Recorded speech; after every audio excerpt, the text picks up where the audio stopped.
The lake house ghosts 74 years on this green earth, and I thought I'd seen every shade of worthless a man could wear. Turns out my own son still had a few new colors to show me. My name is Ruth McAllister. Most folks who have known me longer than a Sunday service call me Ruthie. I live in a modest brick ranch on the edge of Springfield, Missouri, but my heart has belonged to one place since 1981. Whispering Pines Lake House, a 4-bedroom cedar cabin on 20 acres of Ozark shoreline that I paid for with my own teacher's salary, my late husband's life insurance, and 23 years of summer rentals. I drink my coffee strong enough to wake the dead. I still drive my 2009 Subaru with 187,000 miles on it because it runs, and I'm not impressed by shiny new things. I voted in every election since Carter, buried a good man in 1997, raised 2 children mostly by myself, and I do not suffer fools, especially ones who share my blood. My son Troy is 47. Tall, still has all his hair and a smile that opens wallets and bedroom doors without much effort. He's been working on a novel for 14 years. He's had 3 different agents, 2 divorces, and exactly 0 published books. His current wife, number 3, is a yoga instructor named Sage who believes crystals can cure credit card debt. They live in a rented townhouse in Bentonville that I co-signed on because, well, I'm his mother and I'm apparently still capable of being a damn fool. The lake house was supposed to be my peace. After I retired from teaching high school English in 2018, I spent every warm month up there. I'd sit on the screened porch with a glass of unsweet tea and watch the mist rise off the water like God was breathing on the lake. Loons called at dusk, deer came right up to the deck. It was the only place on earth that still felt like mine and mine alone until Troy started asking. It began innocently enough, or at least that's how he packaged it. Mom, I need somewhere quiet to finish the book. The townhouse is too loud. Sage has clients coming and going, just a few months. I'll take care of the place, I swear. I should have known right then. But I was 74 and still stupid enough to want my son to succeed at something. I gave him a key, showed him where the well pump switch was, and told him the Wi-Fi password I'd written on a sticky note in 2019. I kept one key for myself and told him I'd still come up on weekends. The first month he sent me pictures of his laptop on the porch, sunsets, a few pages of typed manuscript, looked productive, then the pictures stopped. By late June I started noticing things. First it was my grandmother's silver teapot, gone from the hutch. Then the signed first edition of To Kill a Mockingbird that Harper Lee herself had inscribed to me at a conference in 1985. Then 3 pieces of my mother's jewelry I kept in the locked drawer upstairs. Small things a person might not notice unless they knew every inch of that house like their own heartbeat. I drove up unannounced one Thursday in July. Troy's truck wasn't there, the house looked lived in but empty. I walked every room, found women's clothes in the master closet that definitely weren't Sage's, too expensive, too small, too young. Size 2 designer jeans and lace things I wouldn't wear on a bet, a box of expensive hair dye in ash blonde, makeup that cost more than my monthly grocery bill. I didn't touch anything. I just stood there in my own house feeling like a ghost haunting my own life. That night I called my granddaughter Harper, Troy's daughter from his first marriage. She's 26, sharp as a tack, works in cybersecurity in Kansas City, and has always been more like me than her father. She still visits me twice a year even though her father barely remembers her birthday. Graham, she said when I explained, you need proof. I'll come up this weekend. We'll set up cameras, the legal kind. Motion-activated cloud storage, everything time-stamped. Harper drove up Friday with a duffel bag full of equipment. We spent 6 hours hiding tiny cameras, one in the living room chandelier, one covering the dock, one in the hallway, one in the master bedroom, pointed only at the door and closet. I'm not a pervert. She showed me how to log into the secure app on my phone. We sat on the porch that night drinking sweet tea and eating the fried chicken I'd brought from home. You think he's got a woman up here? Harper asked.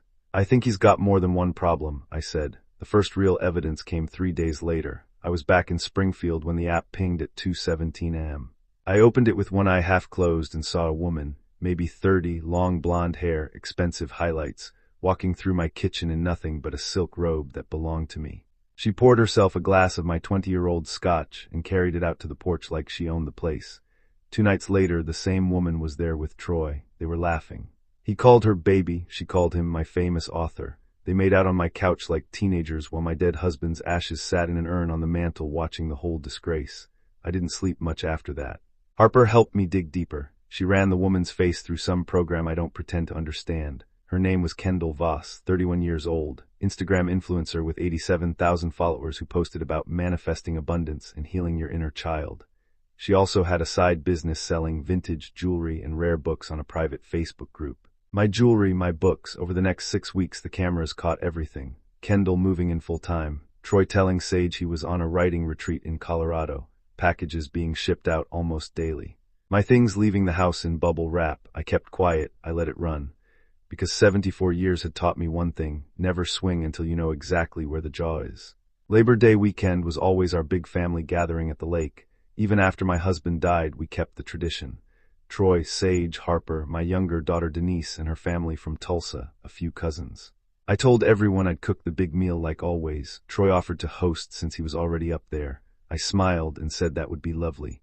I arrived Friday afternoon with my old minivan full of groceries and my quiet fury. Kendall was gone. Troy had sent her away for the weekend, I assume.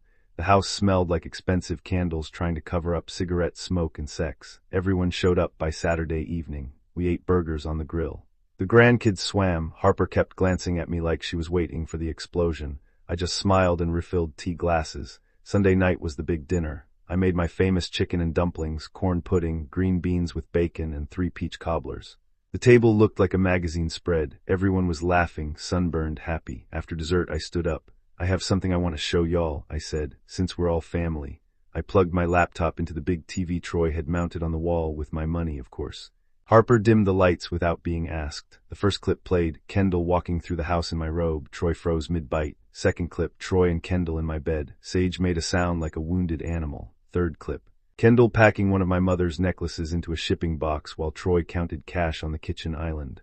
The room was dead silent except for the loons calling out on the lake. Troy started talking fast. "Mom, it's not she's just staying here while I write. She's helping me with research. The jewelry that was just..." I held up one hand. I didn't raise my voice. I didn't need to.